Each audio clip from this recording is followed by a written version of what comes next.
Welcome back to My Redeemed Life, the podcast.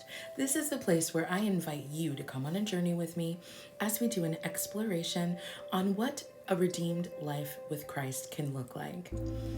I am your host, Aisha D. Priest. So, no matter where you are listening or watching from, be sure to grab that beverage, grab a snack, settle in, and let's chat.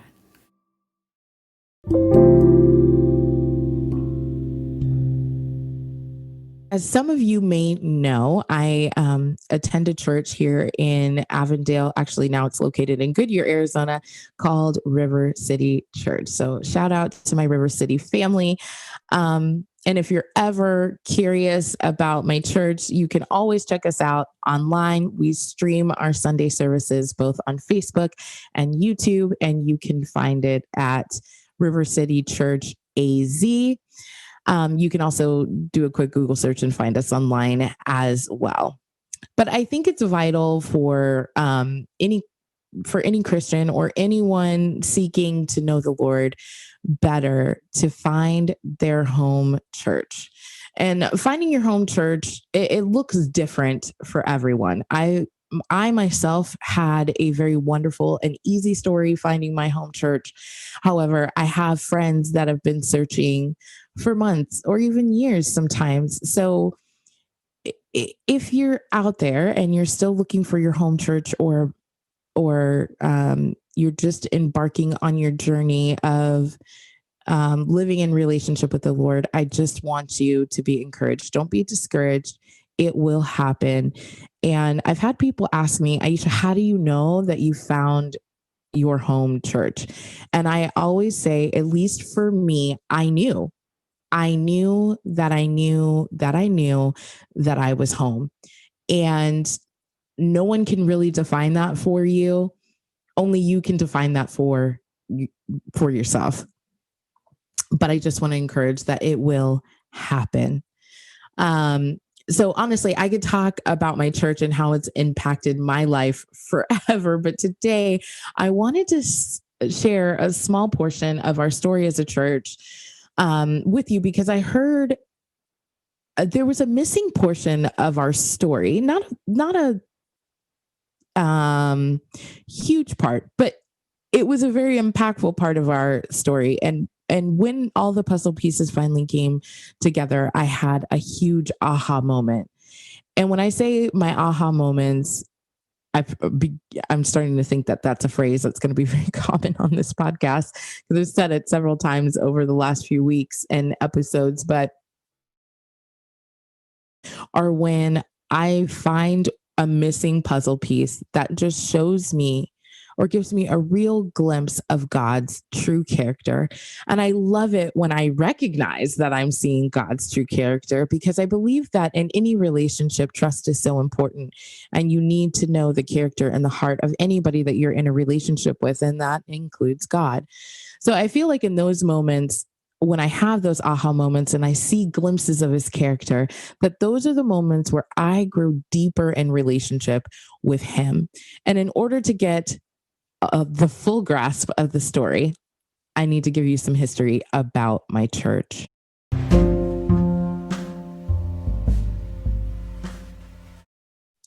So let's start at our beginnings.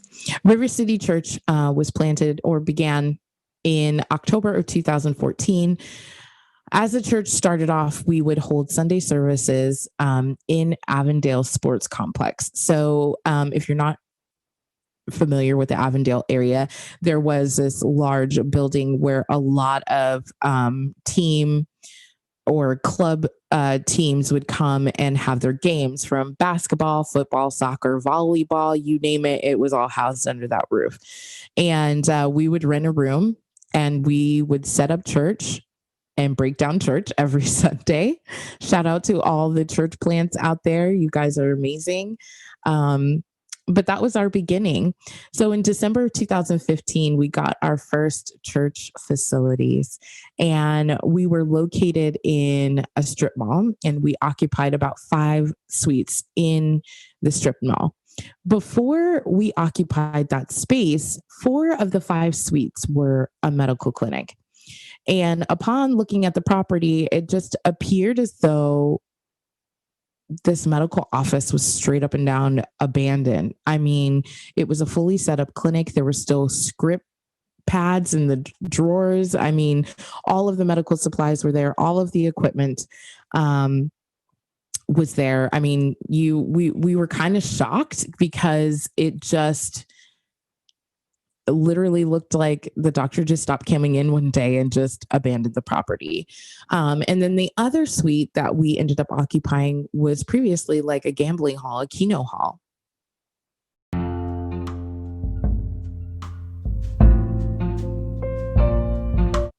So some decisions had to be made. So we began to renovate the space. And at the time, we had members of our church that were a part of Choices Pregnancy Centers of Greater Phoenix. They are an organization here that provides free pregnancy tests, free ultrasounds, support and education to new parents and encourage them to seek life for their children, but also provide support for those who may be post abortion. Just a wonderful organization. I also encourage you to check them out. I will leave a link to their organization in the show notes should you need assistance or are interested in volunteering or anything like that. It's an amazing organization. But my pastors, they decided to donate all of the medical equipment and any of the usable supplies to the pregnancy center.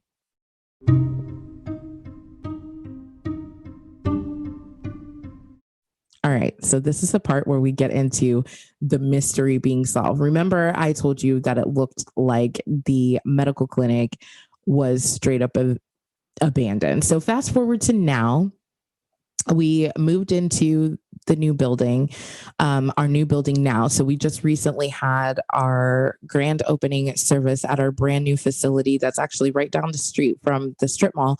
But we're now in a new, much larger facility. It's beautiful. If you are in the West Valley area in Arizona, I suggest you come and attend a service. But I'm biased.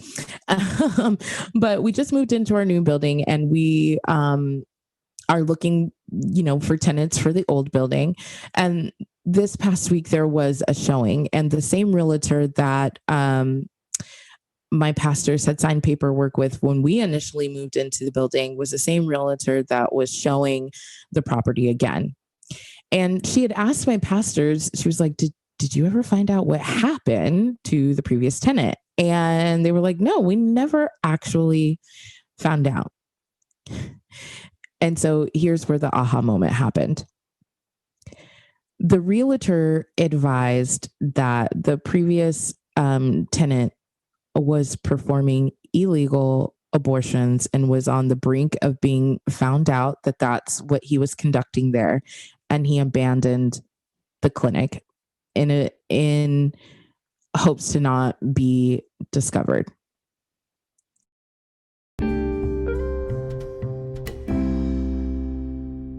So I have chosen to rename the conclusion time of our episodes, and I have titled them Real Reflections, because this is when we reflect on everything that we've talked about.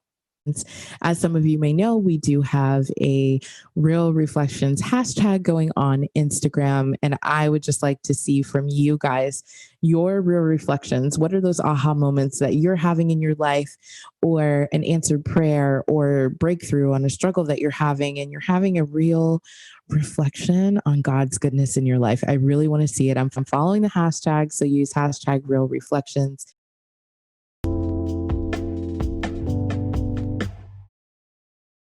And as in all of my episodes, I do have a theme verse for this episode.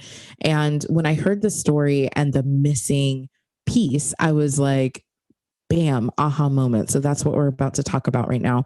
And so we are going into the Bible. We're going to be in the book of Isaiah, chapter 61, verses 1-3. So grab your Bible or open your Bible app and read along with me. The Spirit of the Sovereign Lord is upon me, because the Lord has anointed me to proclaim the good news to the poor.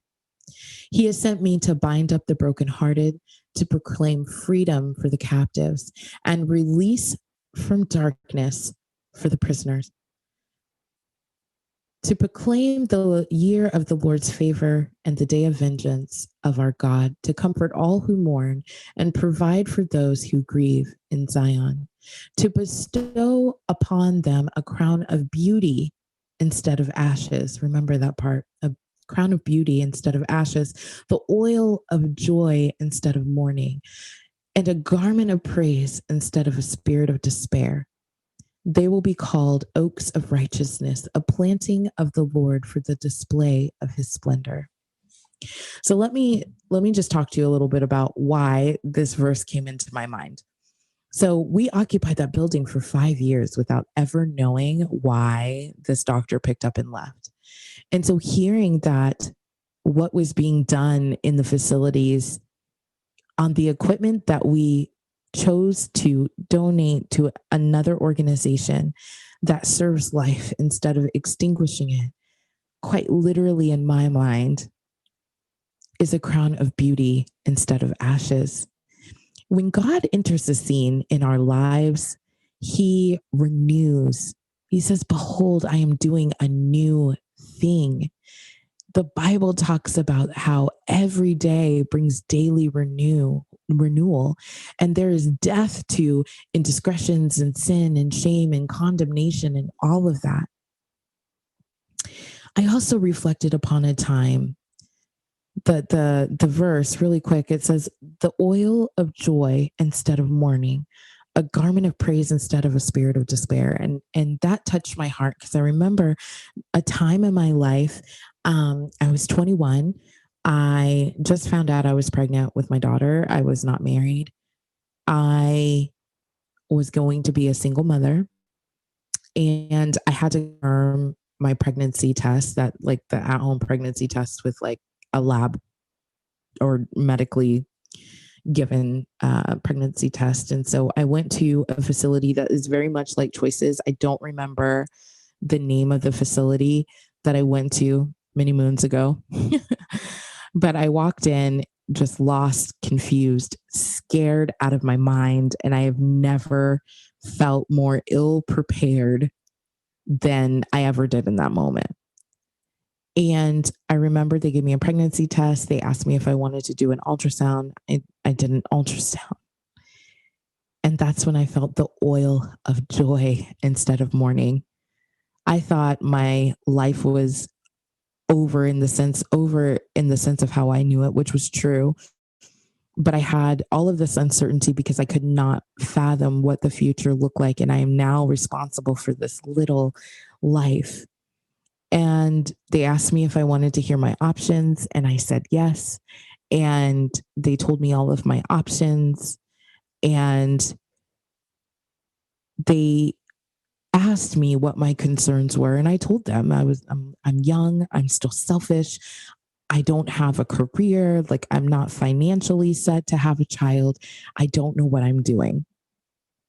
And the volunteers at this place were amazing, and they gave me such encouragement to that this was no accident, and that God would never bestow upon me something that I could not handle. And he would be with me every step of the way. And even though at that point in my life, I was not yet living in relationship with Jesus, I felt that garment of praise be laid upon me. And that spirit of despair and uncertainty and doubt lift. And that's the aha moment, is that even for a small, unsuspecting church in Avondale, Arizona, to take helping God to redeem, just being the practical hands and feet of God redeeming equipment used to extinguish life, and then to donate it to serve life. He wiped it down and washed it clean and made it new. That equipment helps to release prisoners from darkness, helps to usher in the oil of joy instead of mourning. The volunteers of Choices Pregnancy Center of Greater Phoenix, they put the garment of praise on people and do away with that spirit of despair. We had no idea, but it was a beautiful recognition of that. Even when it doesn't make sense what you're looking at, being sensitive to the spirit of the Lord in your life and how he directs your steps is so very important, because he's doing a new thing. And sometimes we don't even know. We didn't find out until 5 years later. I mean, the whole story. I hope I'm conveying this in a way that you can receive, because I literally sat back and I sobbed, tears of joy, but also reflecting on that time in my life and how even before I knew him, God's hands were working in my life. So that concludes this episode of My Redeemed Life, the podcast. I've titled this episode Beauty from Ashes because, quite frankly, that is exactly what this story is. I can't think of anything more beautiful than taking something that was used to extinguish life, to serve life. And that quite literally is beauty from ashes. I'm just beside myself. It is my sincerest hope that this podcast encourages you to live your very best redeemed life. Again, I want to invite you to interact with me and my other social media platforms. You can find me on Facebook and YouTube under My Redeemed Life, and you can find me on Instagram under my.redeemed.life. And I will see you next week. Be blessed.